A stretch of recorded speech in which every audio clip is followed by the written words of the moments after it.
What are you seeing on gold, Rishi? You're going long, you're going short, trending higher. Okay, that makes sense. It's trending higher. So what are your thoughts on gold? Do you want to be a buyer or a seller?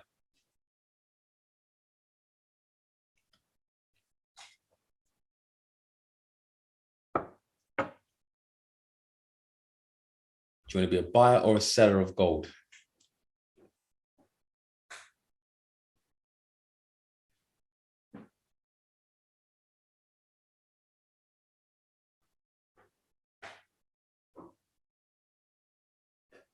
And trending higher is actually subjective as well, to be fair. Depends on what you're looking at and where you're looking at it. Bond yield buyer, but waiting for tomorrow. Bond yield CPI. Okay.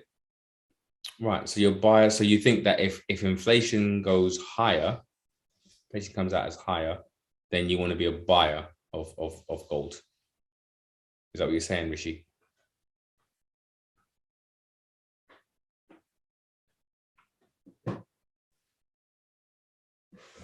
Gold is a hard one. But what about bond yields? Right. So bond yields in correlation to gold is more to do with risk, risk off, right? And risk where money is flowing into and out of. I think I've mentioned this. I did say this in a comment. I'm gonna have to look for it. So just to remind myself, right, here we go. Yeah, I did. I think it was yesterday. Here we go. So I said, when it comes to buying gold, here we go. So I said that, so at the moment, I'm thinking that major investors are putting their money into the dollar and treasury bonds more than gold, right? Because gold is a bit of a complex one at the moment. It's not clear insofar as you've got conflicting information. So some of the conflicting information is this, is you've got a rising dollar and rising interest rates, which should mean gold should go down just by the very nature of their inverse relationship and correlation. But gold is going up, right? Because you have inflation going up, yeah, and going higher, and it's at highs, and gold is a hedge against inflation.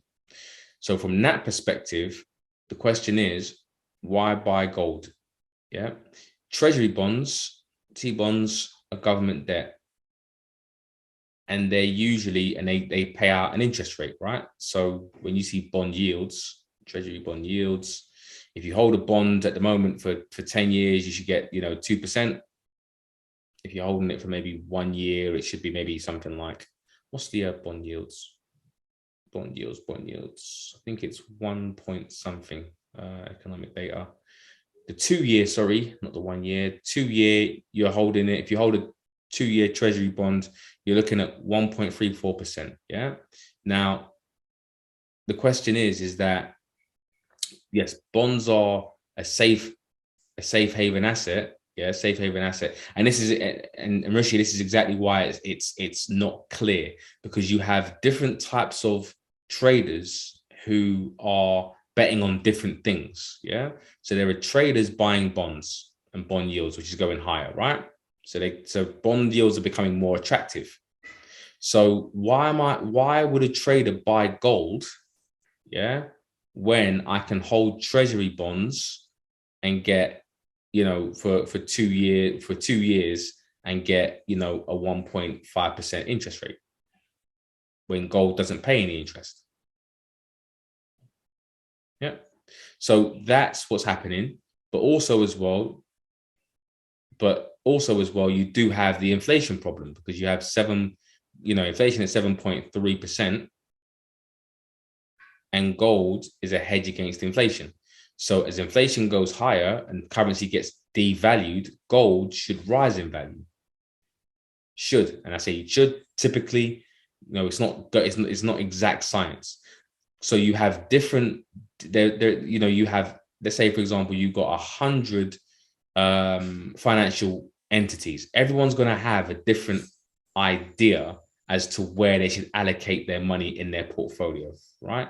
Some people might say, well, we need to, increase our gold holding. That might be gold. Some people might say, well, that's bonds, and that might be stocks. Yeah. So gold might be that, let's say, for example, 5%. Yeah, 5% of their allocation in their portfolio. And then you've got bonds, and you've got maybe, was it 60-40 or something like that in it? Normally 60-40 is a potential ratio, right? Or 60-35, I should say. 60-35-5. Now, if you've got 100 money managers, yeah, they're all going to think something different when it comes to how much they should put into gold, how much they should put into bonds, and how much they should put into stocks. Yeah. So it's not a clear environment to say, oh yeah, definitely put your your money into gold, because, or increase your gold holdings, because 100% inflation. Yeah, inflation is going higher, so I want to do that. Yeah, because ultimately, if the Fed starts to hike rates, yeah, and inflation starts to cut, and that has an effect on inflation coming down because the dollar is going to go higher, yeah, then what should happen to gold? Potentially, it should come down, because the dollar's getting stronger, inflation's getting weaker. Obviously, inflation is going down because it's more revaluing and appreciating as the dollar's going higher. That figure should come down. Also, as well, if the Fed are hiking rates from 0.5, to 0.25, sorry, and potentially they're looking at a bigger hike, maybe 0.5 or even 0.75%. Right, 0.75. Then again, why am I going to hold gold, which doesn't pay an interest, yeah, where the central bank are looking to hike rates, which should bring inflation down? And if I hold dollars, I'm going to get a yield from that. It might be a small yield, but I'll also get a yield plus the appreciation of the dollar. Yeah. So it's gold trading at the moment is very, very tricky.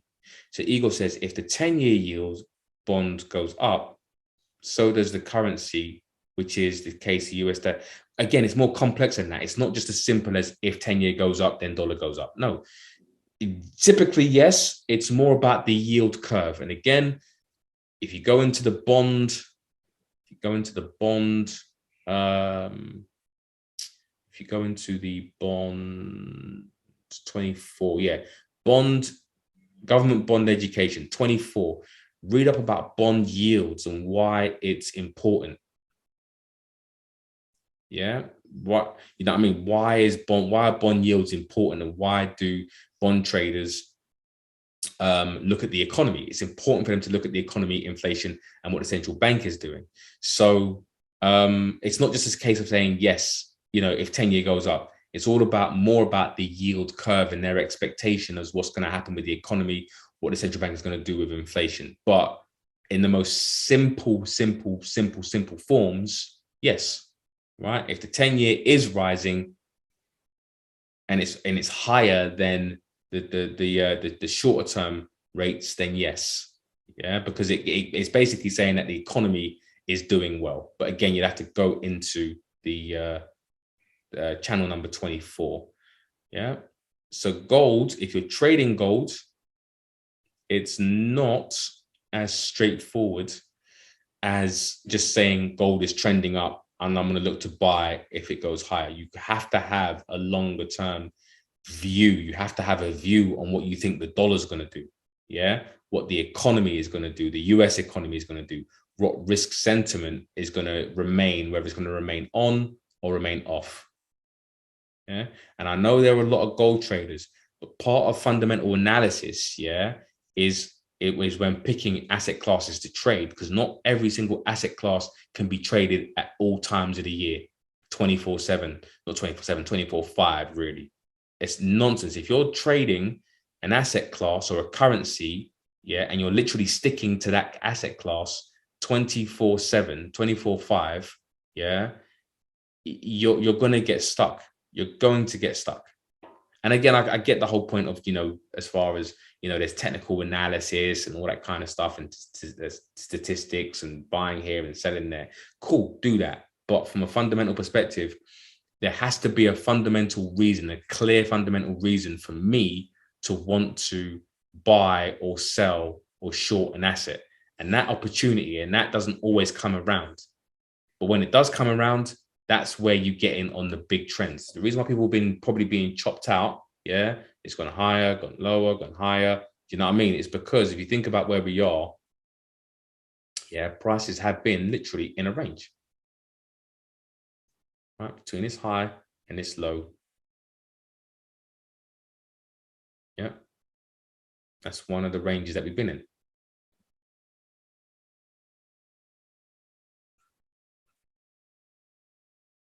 Right. So when I say trending is subjective, what's not subjective is that this is a bargain, bargain, bargain, bargain. Yeah. And this was obviously expensive. And we're just in between that. Prices are contained between that high and that low. So prices, even though prices in the short term for the past few days, it might be coming up, it might actually just be A, fixing that auction, right, which it probably is, and B, this looks like as well a CPR zone. I'm not going to get into it, but this is also a CPR. So there are reasons why prices are going higher and going to go lower in the short term, right? No one knows, but where you have to differentiate yourself from the technical traders is understanding that, where is prices likely to go in the next month, 2 months, 3 months. And if it's not clear, then just don't trade that asset class until it becomes clear.